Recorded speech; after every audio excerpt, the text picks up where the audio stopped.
لله نحمده ونستعينه ونستغفره ونؤمن به ونتوكل عليه ونعوذ بالله من شرور أنفسنا ومن سيئات أعمالنا من يهده الله فلا مضل له ومن يضلل فلا هادي له وأشهد أن لا إله إلا الله وحده لا شريك له وأشهد أن سيدنا وسندنا وحبيبنا وحبيب ربنا وملجأنا ومأوانا محمدا عبده ورسوله الذي أرسله الله بالحق بشيرا ونذيرا وداعيا إلى الله بإذنه وسراجا منيرا أشهد أنه صلى الله تعالى عليه وسلم بلغ الرسالة ونصح الأمة وكشف الغمة وجلى الظلمة وجاهد في سبيل الله وعبد ربه حتى أتاه اليقين أما بعد فأعوذ بالله من الشيطان الرجيم بسم الله الرحمن الرحيم إن الله وملائكته يصلون على النبي يا أيها الذين آمنوا صلوا عليه وسلموا تسليما اللهم صل على سيدنا محمد وعلى آل سيدنا محمد وبارك وسلم اللهم صل وسلم على رسولك الكريم وآله الطاهرين رب اغفر وارحم وأنت خير الراحمين اللهم صل وسلم على رسولك الكريم وآله الطاهرين رب اغفر وارحم وأنت خير الراحمين اللہ کریم جل مجدہ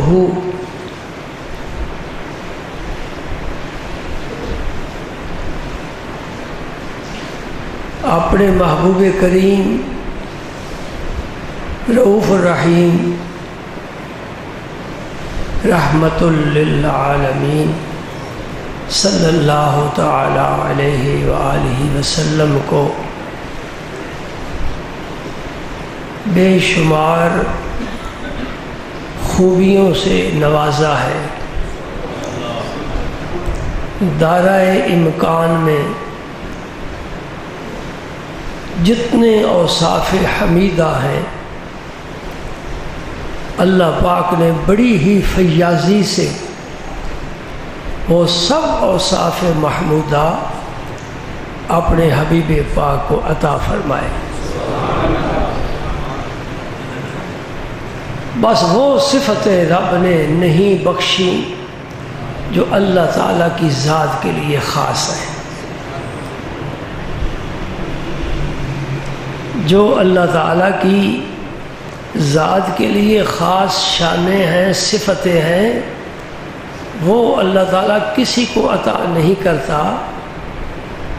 اس لیے میں نے ایک لفظ استعمال کیا ہے، دائرۂ امکان میں جتنے اوصاف حمیدہ ہیں وہ سارے کے سارے اللہ پاک نے اپنے محبوب کو عطا فرمائے۔ حسن یوسف، دم عیسیٰ، ید بیضا داری، آنچے خوباں آنچے ہمہ ہمہ دارن، آنچے خوباں ہمہ دارن تو تنہا داری۔ حسن یوسف، دم عیسیٰ، ید بیضا داری، آنچے خوباں ہمہ دارن تو تنہا داری۔ یعنی جو صفت اللہ تعالیٰ نے کسی نبی کو بخشی ہے، اور ایک صفت تو نہیں بخشی، 1,24,000 یا کم و بیش جتنے اللہ کے پیغمبر ہیں سب کو طرح طرح کی شانیں عطا فرمائی ہیں،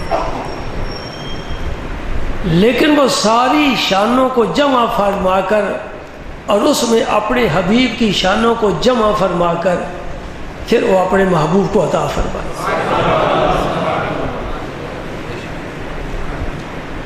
یہی علماء نے اس آیت کریمہ کے فکرے کا مفہوم بیان کیا ہے، فَبِهُدَاهُ مُقْتَدِهْ، فَبِهُدَاهُ مُقْتَدِهْ۔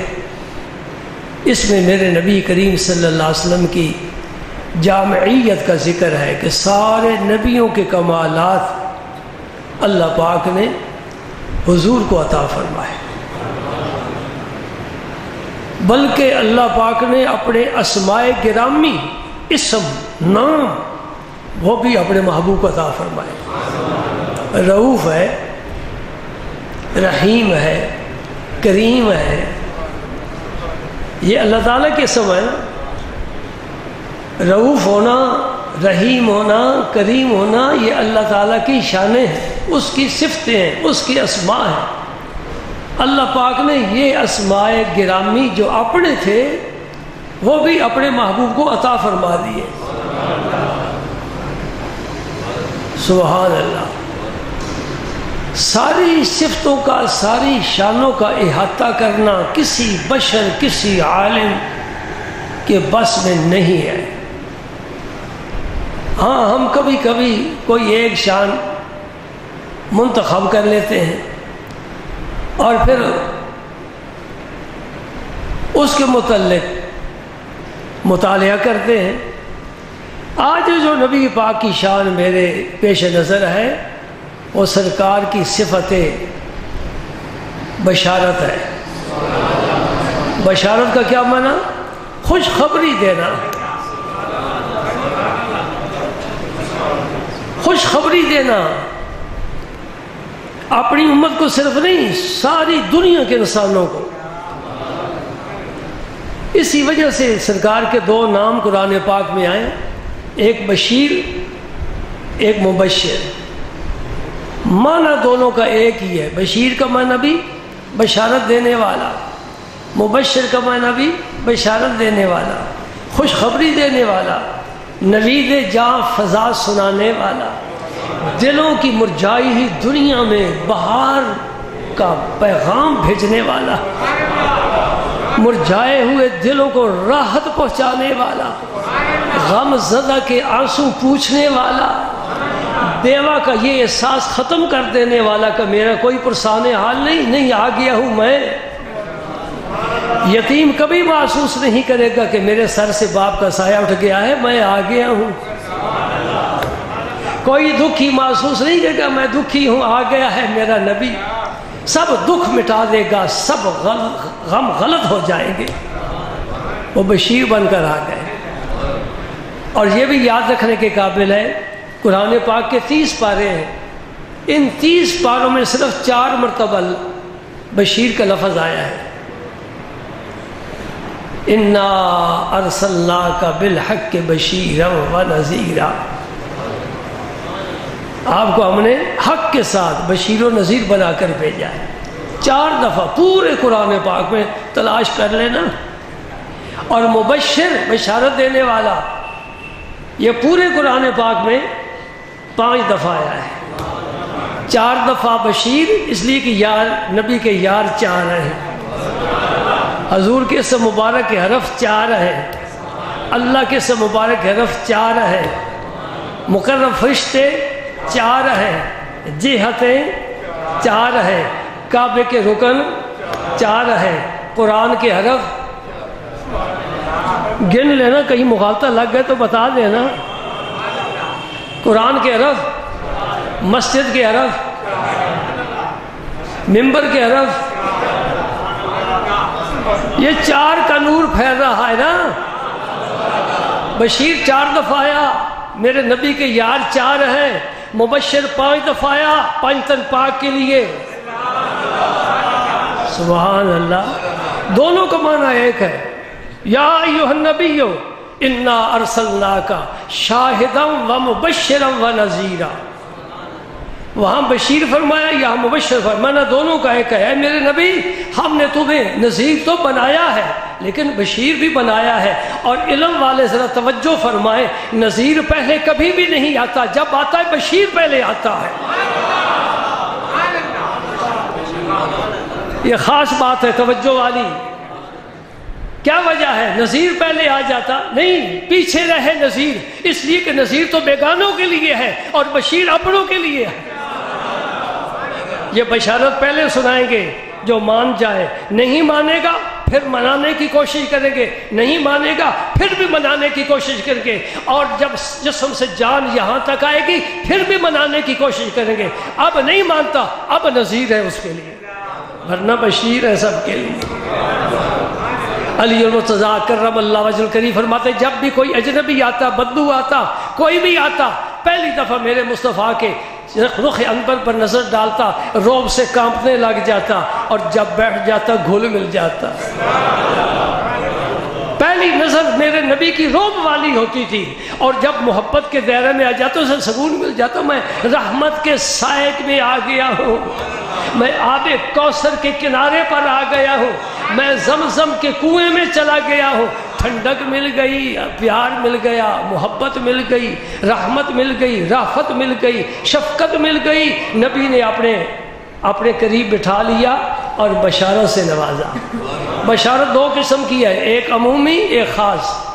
عمومی بشارت من کان آخر کلامہ لا الہ الا اللہ دخل الجنہ، اور دنیا والوں جس کا آخری کلام زبان پر لا الہ الا اللہ جاری ہوگا وہ جنتی ہے۔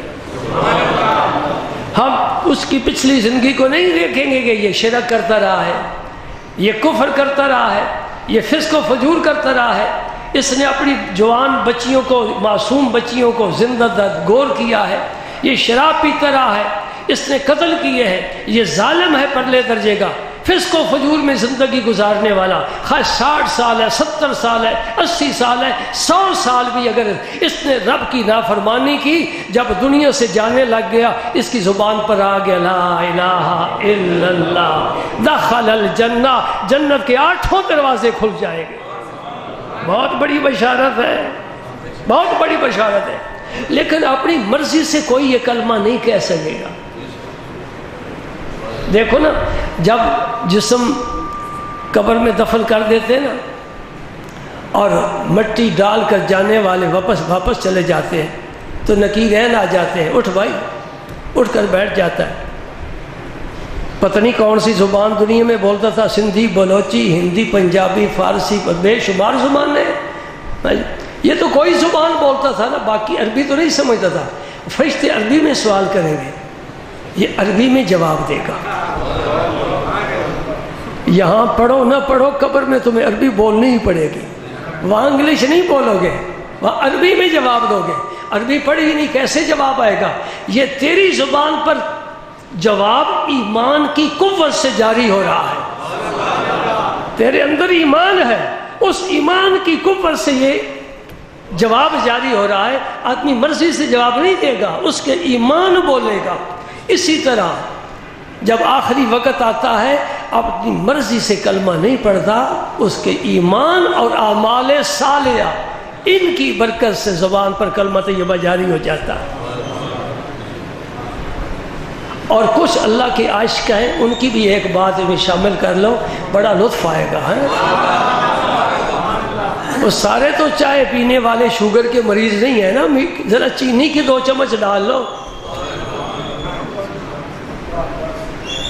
شیخ شبلی کا جب وقت آخر آیا، یہ حکم ہے شریعت کا، مرنے والے کے پاس بیٹھو اور پاس بیٹھ کر اسے کلمہ طیبہ پڑھ کر سناؤ، تلقین اسے کہتے ہیں۔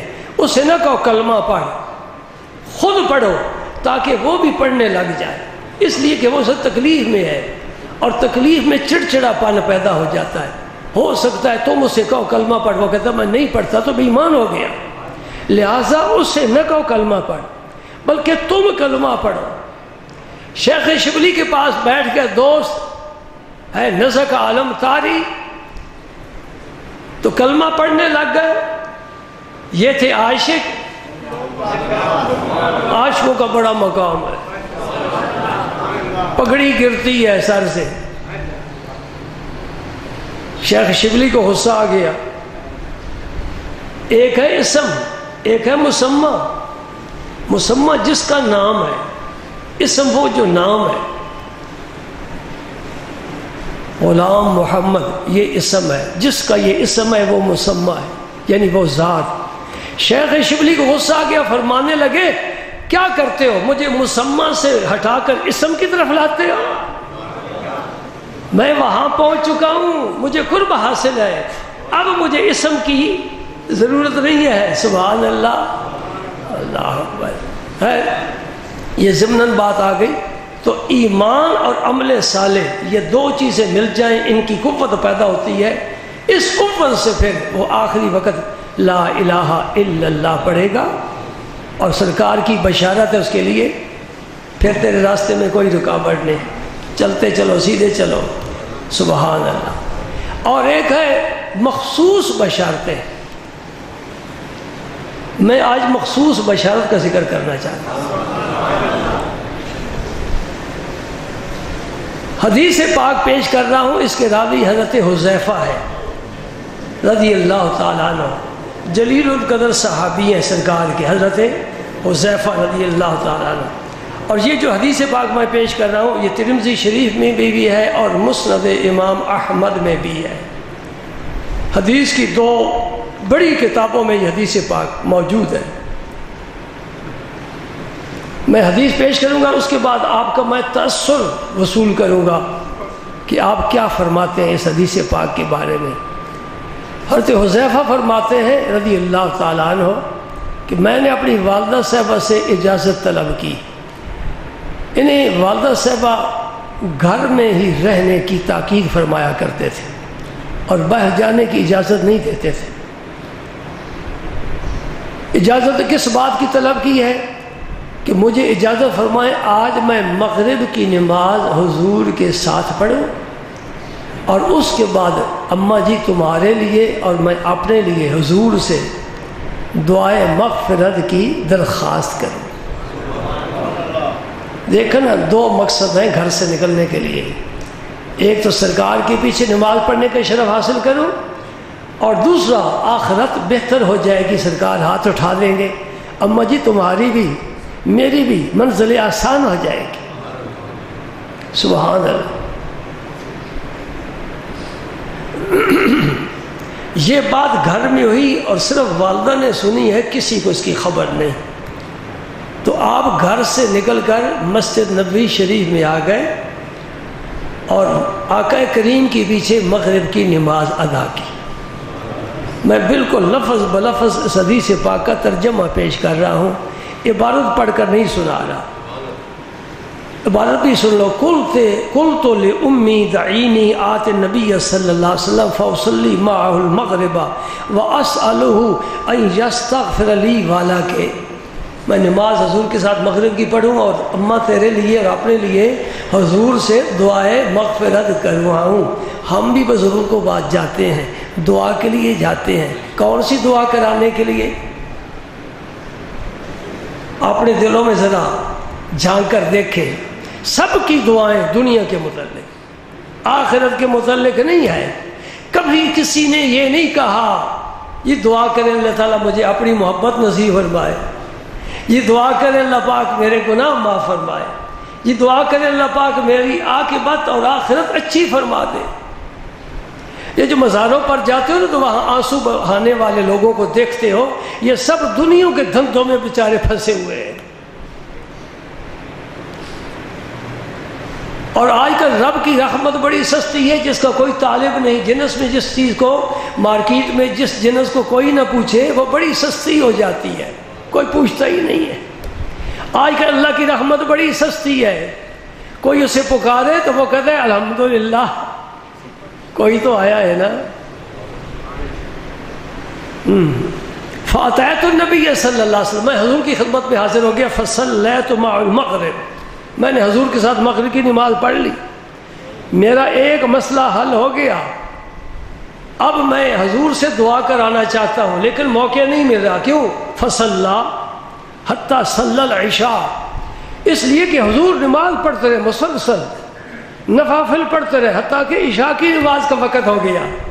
دوستوں کو یاد ہے ہماری بھی کوئی شام ایسی گزری ہے، پیاری شام، موسم تو بڑے اچھے اچھے آتے ہیں، فراغت بھی ملتی ہے، طبیعت بھی ساتھ دیتی ہے، صحت بھی ہے، لباس بھی عمدہ ہے، سکون بھی ہے۔ کبھی ایسا ہوا ہے کہ مغرب سے لے کر ہم نے عشاء تک اپنے رب کو سجدوں سے راضی کرنے کی کوشش کی ہو؟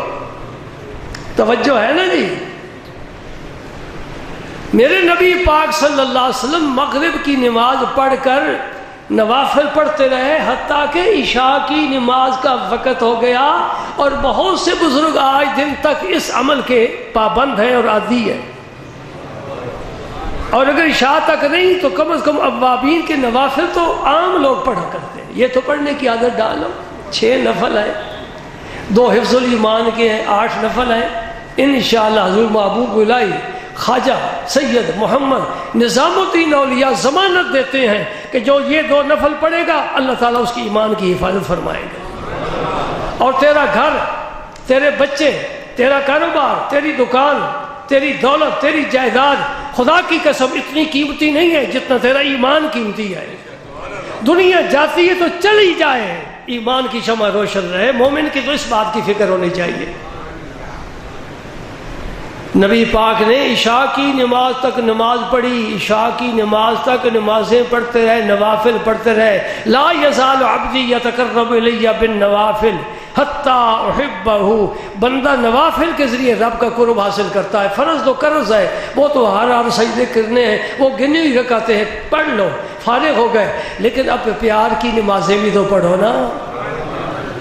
پیار کی سب سے بڑی نماز نماز تہجد ہے۔ اب صبح کی نماز تہجد کی طرح ہوگی، لوگ اٹھتے ہیں جو نمازی ہیں پکے، اور فجر کی نماز پڑھ کر پھر سو جاتے ہیں، یہ تہجد کی طرح بن گئی ہے۔ کیسا وقت آ گیا، دیکھا بھی ہے، کتابوں میں بھی پڑھا بھی ہے، بزرگوں کے حالات عجیب لوگ تھے، وہ عجیب لوگ تھے۔ ہمارے امام اعظم جن کے ہم مقلد ہیں، امام اعظم ابو حنیفہ، سارے اماموں کے سردار، 40 سال تک عشاء کے وضو سے صبح کی نماز پڑھی ہے۔ آج کا ذہن تو اسے قبول کرنے کے لیے تیار نہیں جی، یہ کیسے ہو سکتا ہے؟ ہاں، جو تیرا ذہن قبول نہ کرے وہی ولی اللہ کی کرامت ہوتی ہے، جسے تیرا ذہن قبول نہ کرے وہی پیغمبر کا معجزہ ہوتا ہے، جسے تیری عقل تسلیم نہ کرے وہی رب کی قدرت ہوتی ہے۔ مجھے اتنا سمجھا دے بیٹا، تو سائنس میں بڑا لائق ہے، یہ کھجور کی اتنی گٹھلی میں اتنا بڑا درخت رب نے کیسے جمع کر دیا؟ کوئی مجھے سمجھائے، میں نے سائنس پڑھی نہیں۔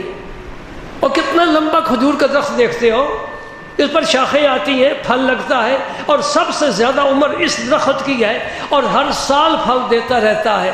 تو اس کے وہ سارے پھل بھی، کھجوریں بھی، گٹھلیاں بھی، شاخیں بھی اور تنا بھی، یہ سارے کا سارا رب نے سمیٹ کر اتنی سی گٹھلی میں کیسے رکھ لیا ہے؟ اور انڈا تو اتنا ہی ہوتا ہے نا، جب چوزا نکلتا ہے وہ انڈے سے چھوٹا ہوتا ہے کہ بڑا ہوتا ہے؟ وہ چوزا کیسے نکل آیا؟ اس کے پر بھی ہے، اس کی چونچ بھی ہے، آنکھیں بھی ہے، اس کے جسم کا سارا نظام ہے، اور چل رہا ہے، کام کر رہا ہے۔ سبحان اللہ۔ اور جو ہی باہر نکلتا ہے دوڑنا شروع کر دیتا ہے، اور اس کو کیسے پتا چلا ہے کہ اتنی مرغیوں میں سے میری یہ ماں ہے؟ مجھے سمجھائے نا ذرا، میں ناسمجھ ہوں، مجھے کوئی پتہ نہیں ہے، مجھے یہ مسئلے سمجھائیں، یہ رب کی قدرت ہے۔ اگر اس پر یقین رکھتے ہیں، اور پھر مجھے یہ بھی سمجھاؤ، ایک کھجور کا خشک تنا میرے نبی کریم کی یاد میں اس طرح روتا ہے جس طرح بچے روتے ہیں۔ جلیل القدر صحابہ اس کا رونا سن رہے ہیں، یہ کیا بات ہے؟ تنبی کبھی روتا ہے، کبھی پتھروں نے بھی کلمہ پڑھا ہے، کبھی زمین پر کھڑے ہونے والا بشر انگلی کا اشارہ کرے چاند 2 ٹکڑے ہوتے دیکھا ہے، کبھی پیغمبر دعا کرے سورج الٹا لوٹ کر واپس آ جائے، عصر کے وقت پر کھڑا ہو جائے، ایسا دیکھا ہے کبھی؟ یہ جو کچھ پیغمبر کے ہاتھ پر ہو رہا ہے یہ معجزہ ہے، اور جو ولی کے ہاتھ پر ہوتا ہے وہ کرامت ہوتی ہے۔ یہ امام اعظم کی کرامت ہے۔ 40 سال تک صرف امام اعظم نہیں، تابعین میں سے اور بھی ایسے بزرگ ہیں جنہوں نے عشاء کے وضو سے صبح کی نمازیں پڑھی ہیں۔ ہم چلتے پھرتے ہیں، کھاتے پیتے ہیں، ہم تو 5 وقت بھی باجماعت نماز نہیں پڑھ سکتے۔ ڈائری تیار کرو اپنی نمازوں کی اور لکھو آج دن میں نے کون سی نماز باجماعت نہیں پڑھی۔ کتنا نتیجہ آئے گا جی؟ 5% نمازی ایسے ہوں گے 100 میں سے 5 جو 5 وقت با جماعت نماز پڑھتے ہیں. نمازیں گئی. اب رمضان شریف آ گیا، لوگ کہیں جی بڑی گرمی ہے، روزے بھی گئے. زکوٰۃ کا کون حساب کرے؟ جی میرا بہت زیادہ مال ہے، کس کس کا حساب کروں؟ نہیں ہو سکتا. زکوٰۃ بھی گئی. دین کدھر رہ گیا؟ جس کے پاس ہے وہ بھی پسند نہیں ہے، جس میں ہے وہ بھی پسند نہیں ہے. میں یہ نہیں کہوں گا کہ ہاتھ کھڑا کرو آج کتنے لوگوں نے قرآن پاک کی تلاوت کی ہے. مجھے پتہ ہے، آخر میرے پاس آتے رہتے ہو نا، مجھے پتہ ہے. میں ہاتھ کھڑا کرا کے نہیں پسند کر رہا، پردے میں رہنے دو. اور اگر یہ پوچھوں کہ آج اخبار کتنے لوگوں نے پڑھا ہے، سارے ہاتھ کھڑے ہو جائیں. ہم نے جی پڑھا ہے. ٹی وی رات کو کتنے لوگوں نے دیکھا ہے، سارے ہاتھ کھڑے ہو جائیں گے. ٹی وی دیکھا ہے جی، اخبار پڑھا ہے. جو رب نے قرآن نازل کیا ہے وہ ہندو کے لیے کیا ہے، یا جاپان والوں کے لیے کیا ہے، یا چائنا والوں کے لیے کیا ہے؟ نہیں، وہ کلمہ پڑھنے والوں کے لیے کتاب آئی ہے. اگر آپ نے نہیں پڑھنا تو کون پڑھے گا؟ سمجھنا دور کی بات ہے، عمل کرنا اس کے بعد کی بات ہے. کم از کم پڑھنے کی تو سعادت حاصل کریں. 1 حرف پر میرے رسول نے فرمایا 10 نیکیاں.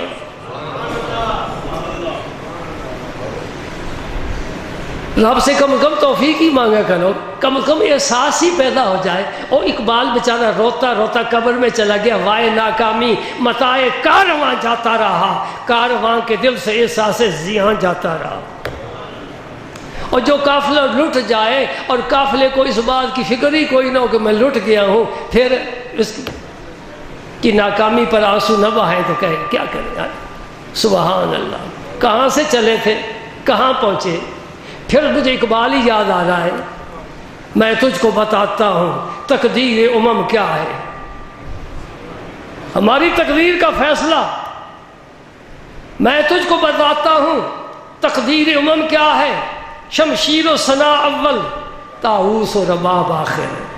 فرماتے جس قوم کا تقدیر کا سورج نصف النہار پر ہوتا ہے، ان کے ہاتھوں میں تلواریں ہوتی ہیں. وہ خارا شگار تلواروں سے راستے صاف کرتے ہوئے چٹانوں سے آگے گزر جاتے ہیں، اور بعد میں آنے والوں کے لیے ان کے راستے میں پھول بچھا جاتے ہیں. اور جب تقدیر کا سورج، بخت کا سورج، خوش قسمتی کا سورج غروب ہو جاتا ہے، اس وقت اس قوم کے پاس پھر طبلے، باجے، سارنگیاں جی بس یہ بجنے لگ جاتی ہیں. موسیقی. مجھے ایک ساتھی نے بتایا کہ کچھ لوگ کہتے ہیں موسیقی روح کی غذا ہے. یہ کیا ہے؟ اب تبلے لاؤ مسجد میں، یہاں بجاؤ، یہاں ہی تو روح کی غذا ملتی ہے نا.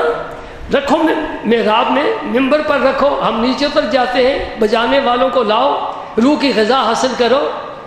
کیسی سوچ ہے، کیسی عقل ہے. پردے پڑ گئے.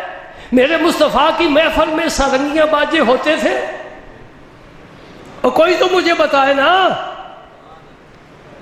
مسجد نبوی میں سارنگیاں بجتی تھی، باجے بجتے تھے، تو پھر صحابہ کرام کو تو روح کی غذا نہ ملی، وہ یوں ہی چلے گئے.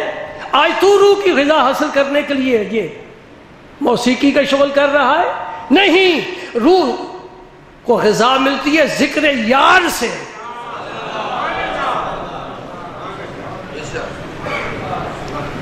حدیث پاک میں آتا ہے، نبی کریم صلی اللہ علیہ وسلم فرماتے ہیں ان اللہ امرنی بمحق المعازف والمزامیر.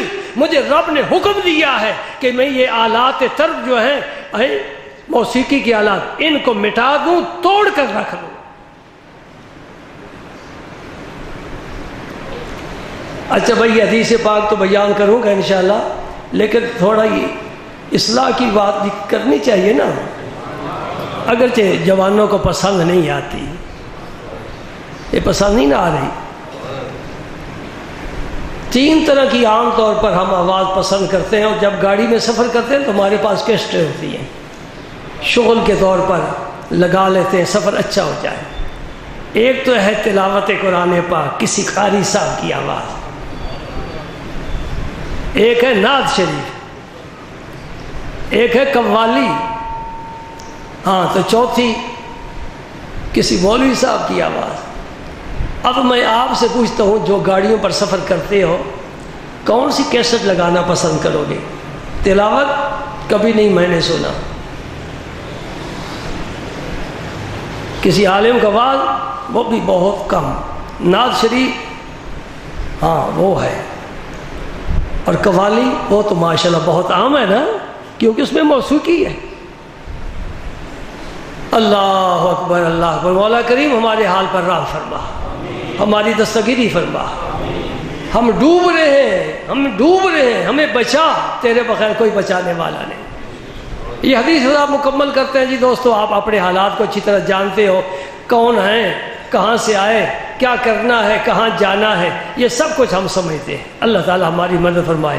حضرت حذیفہ فرماتے ہیں کہ مغرب کی نماز پڑھ کر حضور نفل پڑھتے رہے، عشاء کی نماز ہو گئی، اور عشاء کی نماز پڑھ کر سرکار اپنے کاشان اقدس کی طرف تشریف لے چلے، اور مجھے اب یہ کہ آپ اندر چلے گئے پھر میں دعا نہیں کرا سکوں گا، تو والدہ کے پاس جلدی واپس بھی جانا ہے، وعدہ کر کے آیا ہوں کہ دعا کراؤں گا تیرے لیے بھی اپنے لیے بھی، اب میں کیا کروں؟ آہستہ آہستہ، پیچھے سے حضور کا آواز نہیں دی، یہ بڑی بے ادبی والی بات ہوتی ہے، پیچھے سے سلام کرنا، آواز دینا کسی عزت والے شخص کے لیے بہت بے ادبی ہے۔ انتظار کرو، رک جاؤ، سامنے سے آ کر سلام کرو، مصافحہ کرو، بات کرو، یہ سارے آداب سیکھنے پڑتے ہیں۔ اللہ تعالیٰ ہمیں توفیق عطا فرمائے۔ حضرت حذیفہ رضی اللہ تعالیٰ عنہ حضور کے پیچھے پیچھے چل رہے ہیں۔ اس زمانے میں یہ کمکمے، یہ فانوس، یہ لائٹیں نہیں ہوتی تھی، گھروں میں دیے چراغ نہیں جلتے تھے، اندھیرا ہی اندھیرا ہوتا تھا۔ سرکار آگے آگے جا رہے ہیں، حضرت حذیفہ پیچھے پیچھے جا رہے ہیں، تو لازمی کچھ فاصلہ تو ہوگا نہیں جی۔ اب میں حدیث پاک کے بغیر بات نہیں کروں گا، سن لو۔ میں آپ کے پیچھے چلا، فسامع صوتی، حضور نے میرے قدموں کی آواز سن لی کہ میرے پیچھے کوئی آ رہا ہے، یہ نہیں پتا کون آ رہا ہے، اتنے جو نماز میں صحابہ تھے، عشاء کے وقت ہے، کون پیچھے آ رہا ہے؟ فسامع صوتی، میری آواز حضور نے سنی، فقالا من ھذا حذیفہ، سبحان اللہ۔ اور آپ کی یہ عادت مبارک نہیں تھی کہ مڑ کر پیچھے دیکھیں، ادھر جا رہے ہیں مڑ کر پیچھے دیکھیں، آپ کی عادت مبارک نہیں تھی، بلکہ سرکار جب بیٹھے ہوتے تھے کوئی بات کرتا ادھر سے، پورے حضور پھر جاتے تھے، ایسا رخ مبارک فرما کر بات نہیں کرتے تھے، نہ ادھر کرتے تھے، پورا پھر جاتے تھے پوری توجہ دے کر۔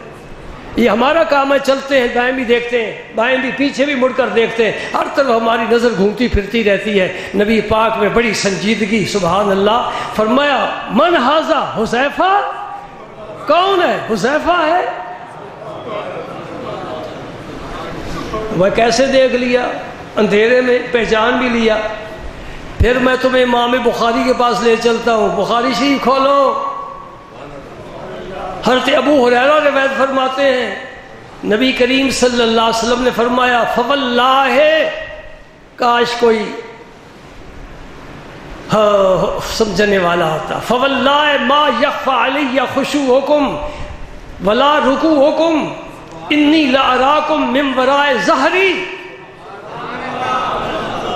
حضور کے پیچھے صحابہ نماز پڑھتے ہیں، میرے نبی فرماتے ہیں خدا کی قسم، میرے رسول قسم کھا کر فرما رہا ہے، قسم کے بغیر فرمائے یقین ہے، قسم کھائے سبحان اللہ، آپ کون انکار کرے؟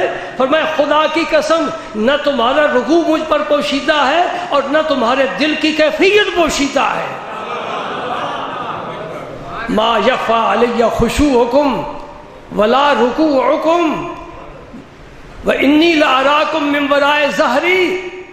میرا رخ تو قبلے کی طرف ہوتا ہے، لیکن میں پیچھے بھی تم سب کو دیکھ رہا ہوتا ہوں۔ عائشہ صدیقہ ام المومنین رضی اللہ تعالی عنہ فرماتی ہیں کہ نبی پاک صلی اللہ علیہ وسلم جس طرح روشنی میں دیکھتے تھے، اسی طرح حضور اندھیرے میں بھی دیکھتے، کیونکہ آپ سراجم منیرہ ہے، نور علی نور ہے، اس لیے جس طرح اندھیرے میں دیکھتے، روشنی میں دیکھتے، روشنی میں دیکھتے، اندھیرے میں دیکھتے، آپ کے لیے برابر۔ فرمان ھذا حذیفہ، کون ہے؟ حذیفہ ہے۔ آگے سنو، ایمان والوں کی روحیں وجد میں آ جائیں گی۔ نام حذیفہ کا لے کر فرمایا، میں نے کہا جی یا رسول اللہ میں ہوں۔ فرمایا ما حاجتوں کا غفر اللہ لک والے امے کا، اے حذیفہ کیوں آ رہا ہے؟ اللہ تجھے بھی بخشے، تیری ماں کو بھی بخشے۔ یہ کتاب میرے پاس ہے، ترمذی شریف کوئی دیکھنا چاہے کسی عالم کو بلا لو، میں دکھاؤں گا۔ ملا میرے رسول کے متعلق یہ یقین کر لے کہ وہ دلوں کا راز جانتا ہے، اس لیے کہ خدا کا نائب ہے، اور نائب کو وہ سارے علم اور اختیار دیے جاتے ہیں۔ سبحان اللہ۔ من ھذا حذیفہ قلت نعم قال ما حاجتک غفر اللہ لک ولأمک، اور کیا کام ہے تیرا، کیوں آ رہا ہے؟ اللہ تجھے بھی بخشے، تیری اماں جی کو بھی بخشے۔ سبحان اللہ سبحان اللہ۔ اور دلوں کے راز جانتے ہیں۔ ہم تو مولوی ہیں نا، شاید کوئی بات نہیں مانے گا جی، داڑھی والے جس کی داڑھی نہیں نہ ہے بھی شاعر، اس کی بات سناؤں، وہی بادشاہی کی مسجد کے سائے میں لیٹنے والا شاعر مشرق، ترجمان حقیقت، رازدار حقیقت علامہ اقبال کیا فرماتے ہیں؟ ہائے ہائے اے رخے تو صبح آثار دہو، یا رسول اللہ آپ کا چہرہ مبارک یہ زمانے کے لیے اس طرح ہے جس طرح صبح ہو گئی، اندھیرے ختم ہو گئے، چشم تو بی نندہ ما فی الصدور، یا رسول اللہ آپ کی آنکھ مبارک سینوں کے اندر چھپے ہوئے رازوں کو بھی جاننے اور دیکھنے والی ہے۔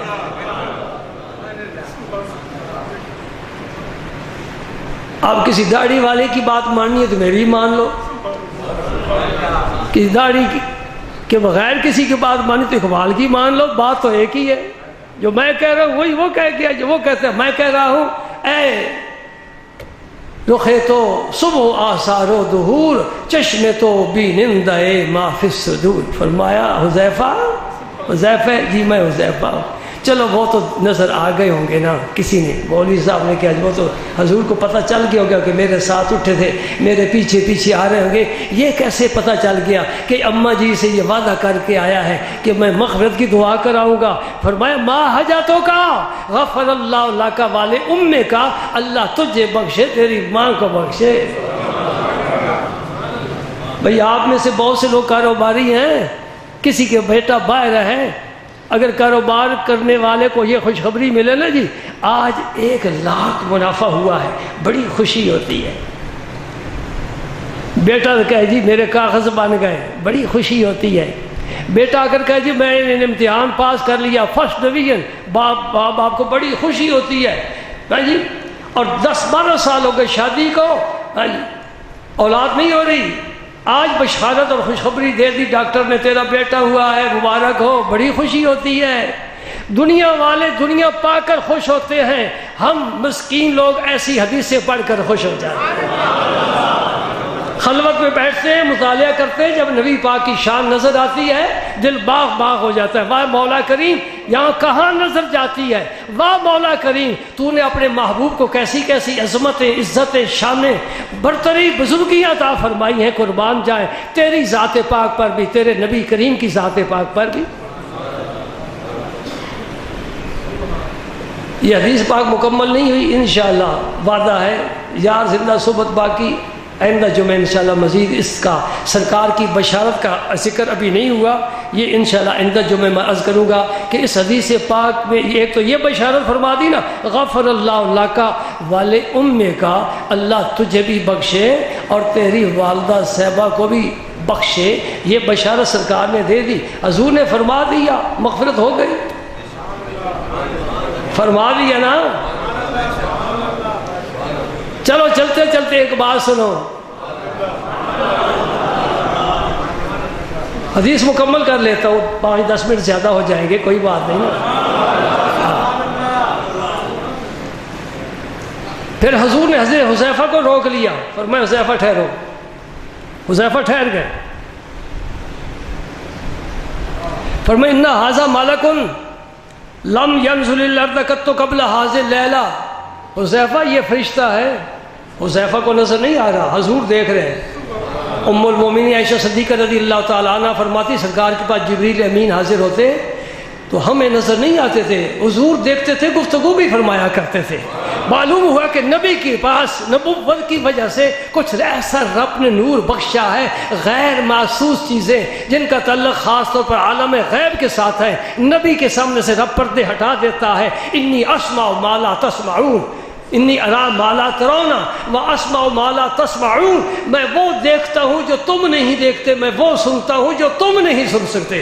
بخاری شریف کی حدیث کے الفاظ ہیں، نبی پاک جو سنتے ہیں کوئی اور وہ سن نہیں سکتا، جو حضور دیکھتے ہیں کوئی اور دیکھ نہیں سکتا۔ ھذا ملک الھذا، اس میں اشارہ ہے محسوس مبصر کے لیے۔ حضور کے سامنے جبریل امین وہ فرشتہ، جبریل امین کے علاوہ ھذا ملک، اشارہ فرما رہے یہ فرشتہ ہے، اور یہ بھی حضور بتا رہے آج کی رات پہلی مرتبہ آسمان سے زمین پر آیا ہے۔ کتنے فرشتے ہیں؟ 10 ہیں، 15 ہیں، رجسٹر حضور کے پاس ہے، حاضری حضور لگاتے ہیں۔ ہاں حضور نے شب معراج جب سیر فرمائی، فرمایا کوئی چپا خالی نہیں کہ جہاں فرشتہ اللہ کے حضور مصروف عبادت نہیں ہے۔ وما یعلم جنود ربک الا ھو، اللہ کا جو لشکر ہے ملائکہ ہیں بس اللہ ہی جانتا ہے کتنے ہیں، اور جو کتنے ہیں ان میں سے آج یہ اترا ہے۔ میرا نبی فرما رہا ہے آج سے پہلے یہ آیا ہی نہیں ہے۔ اس کا معنی ہے کہ پوری زمین پر بھی نظر ہے، آسمانوں پر بھی نظر ہے، جو آتا ہے اسے بھی جانتے ہیں، جو جاتا ہے اسے بھی دیکھتے ہیں۔ ہمارا عقیدہ، ہمارے خیالات کتابیں نہیں، ہمارا عقیدہ نفس شخائش کتابیں نہیں، ہم عقیدہ بنا کر دلائل نہیں ڈھونڈتے، دلائل کی بنیاد پر عقیدہ قائم کرتے ہیں۔ یہ بڑی کمزور بات ہے، یہ ناقابل قبول ہے کہ پہلے عقیدہ بنا لیا پھر اس کے لیے تائید کے لیے دلائل تلاش کرنے کے لیے نکل کھڑا ہوا۔ نہیں، قرآن پڑھ، حدیث پڑھ، ان دلائل کی بنیاد پر اپنے عقیدے کی بنیاد رکھ۔ میں ترمذی شریف کی حدیث بیان کر رہا ہوں، یہ مسند امام احمد میں بھی حدیث ہے۔ فرمایا ھذا ملک لم ينزل الارض قط قبل ھذا اللیلہ، آج کی رات سے پہلے یہ فرشتہ زمین پر آیا ہی نہیں ہے۔ سرکار تو مدینہ پاک میں، ہو سکتا ہے یہ فرشتہ مکہ مکرمہ آیا ہو، کعبہ شریف کی زیارت کے لیے آیا ہو، جی ہو سکتا ہے بیت المقدس میں آیا ہو۔ نبی پاک پورے وثوق سے کہتے ہیں نبی کا علم ظنی نہیں ہوتا، یقینی ہوتا ہے، یاد رکھ، نبی کا علم ظنی نہیں یقینی ہوتا ہے، اور نبی جو بات کہتا ہے وہ پانی پر لکیر نہیں، وہ کالنقش فی الحجر، لوہے پر لکیر ہے۔ فرمایا یہ فرشتہ پہلی دفعہ، یہ کوئی زیادہ نمازی تو نہیں ہے وہاں تک بیٹھے ہیں، ان میں ہو سکتا کچھ لوگ ایسے ہو جو پہلی دفعہ آئے ہو، لیکن میں نہیں فیصلہ کر سکتا، میری نظر اتنا کام نہیں کرتی کہ یہ نمازی آج پہلی دفعہ آیا ہے، ہو سکتا پہلے بھی آیا ہو۔ لیکن وبار صلی اللہ کے اللہ رحمت للعالمین کا تاج جس کو رب نے عطا فرمایا وہ رحمت للعالمین ہے، عالمین کا، سبحان اللہ۔ فرمایا پہلی دفعہ آیا ہے، اور کیوں آیا ہے یہ بھی حضور بتاتے ہیں، کیوں آیا ہے سنو۔ استاذن ربہ، اس فرشتے نے رب سے اجازت طلب کی ہے۔ یہ اجازت تو وہاں لی نا، سرکار تو زمین پر ہے، اجازتیں وہاں سے لے کر آیا ہے، یہاں والے کو وہاں کی خبر ہے کہ نہیں خبر؟ اگر کوئی یہ تمہیں کہے کہ دیوار کے پیچھے کی خبر نہیں ہے، نبی کو مان جاؤ گے؟ استاذن ربہ، اس نے اپنے رب سے اجازت طلب کی ہے، کس بات کی؟ ان یسلم علی ویبشرنی بان فاطمہ سیدۃ نساء اہل الجنہ وان الحسن والحسین سیدا شباب اہل الجنہ۔ اس فرشتے نے اپنے رب سے اجازت طلب کی ہے، اے اللہ مجھے اجازت دے میں تیرے حبیب کا جا کر دیدار کروں، سلام پیش کروں اور بشارت بھی سا کر پیش کروں، مبارک دوں۔ کسی کو خوشی کو، آپ کے تعلق دار کو خوشی ہو، پڑوسی کو، رشتہ دار کو، عزیز کو، تو آپ مبارک دینے کے لیے جاتے ہیں نا۔ میں مبارک دینے کے لیے جانا چاہتا ہوں، اس نے رب سے اجازت طلب کی ہے، یہ آیا ہے کس بات کی مبارک دینا چاہتا ہے کہ نبی پاک صلی اللہ علیہ وسلم کی صاحبزادی صحابہ سیدۃ نساء اہل الجنہ بن گئی، اور آپ کے نواسے حسنین کریمین جنتی جوانوں کے سردار ہیں۔ یہ بشارت دینے کے لیے آیا، سبحان اللہ۔ اس کا مطلب کیا ہوا؟ حضور نے تو یہاں فرمایا تھا نا کہ میری بیٹی جنتی عورتوں کی سردار ہے، اور میرے نواسے حسنین کریمین جنتی جوانوں کے سردار ہیں. حضور نے تو یہاں فرمایا تھا نا. تو مطلب یہ کہ یہاں کی خبر فوراً آسمانوں میں پھیل گئی. اس فرشتے کو بڑی خوشی ہوئی. یہ کہا میں جب تک جا کر زیارت کر کے پاس بیٹھ کر مبارک نہ دوں میں مطمئن نہیں ہوتا. رب کریم مجھے اجازت دے. فرمایا جاؤ جاؤ جا کر زیارت کرو, اجازت ہے. کوئی فرشتہ اللہ کے اذن کے بغیر زمین پر نہیں اترتا. اجازت مانگی. تو یہاں سے میں نے اپنی گفتگو کا آغاز کیا تھا. انشاءاللہ آئندہ جمعے مزید نبی پاک کی بشارت کے سلسلے میں عرض کروں گا اور آپ کے دل انشاءاللہ باغ باغ ہو جائیں گے اور اپنے نبی کی شان نظر آئے گی اور رب کی شان نظر آئے گی. نبی کی, اور جس رب نے ایسا نبی بنایا, ہم تو اس بات پر حیران ہیں, جس رب نے ایسا نبی بنایا اس نبی کی بھی شان بیان کرو, اس رب کی بھی شان بیان کرو. یہ نبی کا ذکر کر کے ہم رب سے روٹھ نہیں گئے, رب سے جدا نہیں ہو گئے, اس کی نعمتوں کا شکر ادا کرتے ہیں. مولا کریم ہمیں حضور کی امت سے بنایا ہے اور ہمارے حضور کو سارے نبیوں کا تو نے سردار بنایا ہے. اس لیے تیری جناب میں سجدے کرتے ہیں اور تیرے نبی پاک پر درود بھیجتے ہیں. اس سے حمد جس نے تجھ کو, اعلیٰ حضرت نے کہا ہے, اس سے حمد جس نے تجھ کو ہمتن کرم بنایا, ہمیں بھیک مانگنے کو تیرا آستان بتایا. تجھے حمد ہے خدایا, تجھے حمد ہے خدایا. رب کی حمد و ثنا ہے, نبی پر صلاۃ و سلام ہے, رب کو سجدے کرتے ہیں, نمازیں اس کی, عبادت اس کی اور نبی پاک کی اطاعت کرتے ہیں. رب اس بات پر راضی ہے بندہ مجھے سجدہ کرے اور میرے رسول کی اطاعت کرے. ما آتاکم الرسول فخذوہ وما نہاکم عنہ فانتہوا. جو رب کا رسول تمہیں ادا کرے وہ قبول کرو, جس سے روک دے رک جاؤ. اطیعوا اللہ و اطیعوا الرسول, اللہ کی اطاعت کرو, اللہ کے رسول کی اطاعت کرو. پھر رب کریم نے کرم مزید فرمایا وَمَن يُطِعِ الرَّسُولَ فَقَدْ أَطَاعَ اللَّهَ. میری اطاعت کو رہنے دو, بس تم رسول کی اطاعت کرو, یہی میری اطاعت ہے. سبحان اللہ. میرے رسول کی اطاعت کرو, یہی میری اطاعت ہے, کوئی میری علیحدہ اطاعت نہیں ہے. توجہ ہے آپ کی؟ نہیں. ذہن میں رکھنا, من یطع الرسول فقد اطاع اللہ. جس نے رسول اللہ کی اطاعت کر لی اس نے اپنے رب کی اطاعت کر لی. اور بھی سناؤ, یا ایھا الذین آمنوا استجیبوا للہ وللرسول اذا دعاکم. اے ایمان والو, جب اللہ بلائے اور اللہ کا رسول بلائے ان کے بلانے پر فوراً حاضر ہو جایا کرو. علم والوں کے لیے, طلباء کے لیے توجہ کی ضرورت ہے. استجیبوا للہ وللرسول, دو نام ہیں, دو ذاتیں ہیں, دو ہستیاں ہیں, ایک اللہ کی ایک اللہ کے رسول کی. بلانے والے کتنے ہیں جی؟ دو. بلانے والے تو سیکھا بھی تسنیہ کو ہونا چاہیے نا. دعواکم استجیبوا للہ وللرسول اذا دعواکم, جب وہ دو تمہیں بلائیں. دعاکم کا معنی جب وہ ایک تمہیں بلائے. یہ خاص بات ہے. بلانے والے دو ہیں, آگے جو فعل آ رہا ہے وہ واحد کا صیغہ ہے. دعاکم, ایک بلائے. بلانے والے دو ہیں, بلائے ایک بلائے. کیا مطلب ہوا؟ میں جسے بلاتا ہوں وہ تو پھر واپس آتا ہی نہیں ہے نا, بس میرا رسول ہی فقط بلائے گا. اس کا بلانا آپ ہی کہہ دیں, رسول کا بلانا رب کا بلانا ہے. ہم اپنے نفس کی بات نہیں کرتے, راہ راست سے نہیں دور ہوئے, صراط مستقیم کو نہیں چھوڑا. الحمدللہ جادہ حق پر ہے, اللہ تعالیٰ ہمیں ثابت قدم رکھے. اور ہم وہ بات کرتے ہیں جو قرآن کہتا ہے, یا ایھا الذین آمنوا استجیبوا للہ وللرسول اذا دعاکم. بلانے والے دو ہیں اور صیغہ واحد کا ہے. جب ایک بلائے دونوں بلا رہے ہیں. ما رمیتا اذ رمیتا ولکن اللہ رما. ما رمیتا, تو نے نہیں پھینکی. حالانکہ کنکریاں حضور نے زمین سے اٹھائی تھی نا, اور حضور نے ہی اس طرح پھینکی تھی. شاہت الوجوہ, ہر ایک کے چہرے پر پڑی, ہر ایک کے آنکھ میں مٹی گئی. جتنا لشکر تھا, نبی پاک کے ہاتھ میں مٹھی میں کنکریاں ہیں, کتنی ہوں گی بھائی؟ یوں پھینکی حضور نے. جتنا کافروں کا لشکر تھا ہر فوجی کی آنکھ میں مٹی گئی، ہر ایک کے چہرے پر سنگریزے گرے۔ رب فرماتے مار رمیتا، اے پیارے نبی تو نے نہیں پھینکی، از رمیتا جب تو نے پھینکا۔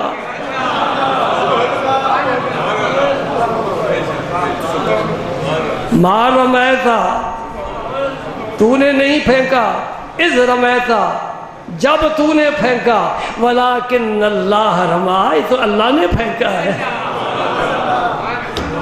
ان الذین یبایعونک انما یبایعون اللہ۔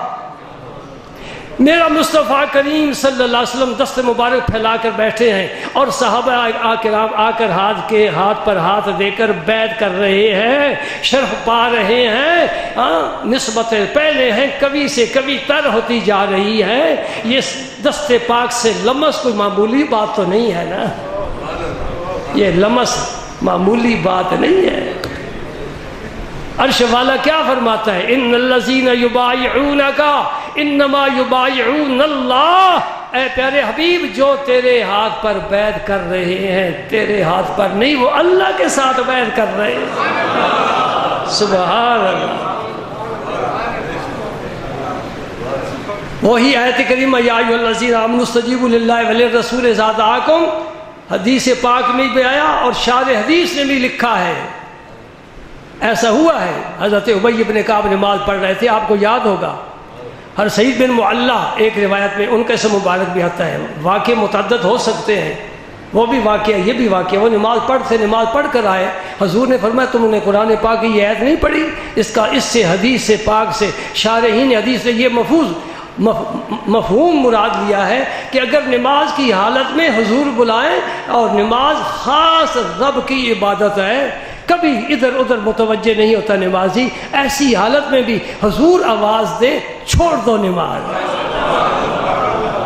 نماز چھوڑ دو اور جاؤ رب کے رسول کے پاس۔